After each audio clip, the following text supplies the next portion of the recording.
माथाडी कामगारांचे नेते नरेंद्र पाटील यांनी शिवसेना पक्षप्रमुख उद्धव ठाकरेंची मातोश्रीवर जाऊन भेट घेतली। नरेंद्र पाटील साताऱ्यातनं निवडणुकीच्या रिंगणात उतरण्याची शक्यता आहे। साताऱ्यात उदयनराजे विरुद्ध नरेंद्र सामना। शिवसेनेकडून नरेंद्र पाटलांना उमेदवारी। नरेंद्र पाटलांच्या मातोश्री भेटीनंतर जोरदार चर्चा।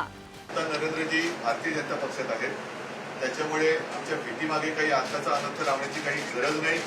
त्यांच्याबद्दल जो काही निर्णय घ्यायचा आहे तो मी आणि भारतीय जनता पक्षाचे नेते मिळून येत्या रविवारी जो घ्यायचा तो निर्णय घेऊ। एकीकडे उद्धव ठाकरे नरेंद्र पाटलांच्या भेटीचा वेगळा राजकीय अर्थ काढू नका असं सांगतायत। दुसरीकडे नरेंद्र पाटलांच्या राजकीय वाटचालीचा निर्णय रविवारी घेऊ असंही सांगतायत। उघड आहे, शिवसेना साताऱ्यातनं राष्ट्रवादीचे उमेदवार उदयनराजेंशी दोन हात करण्यासाठी नरेंद्र पाटलांना रिंगणात उतरवण्याची शक्यता आहे।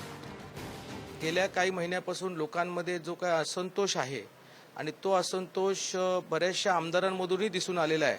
आता तो असंतोष त्या असणाऱ्या व्यक्तीच्या विरोधात असल्यामुळे त्या ठिकाणी पर्याय त्या ठिकाणी एक चांगला उमेदवार जर जिल्ह्याला दिला तर नक्कीच जिल्ह्याची असणारी जनता नवीन असणाऱ्या उमेदवाराला त्या ठिकाणी प्रचंड मताने निवडून देतील, हे पूर्णपणे मला तिकडे विश्वास आहे। नरेंद्र पाटलांची माथाडी कामगार म्हणून ओळख आहे।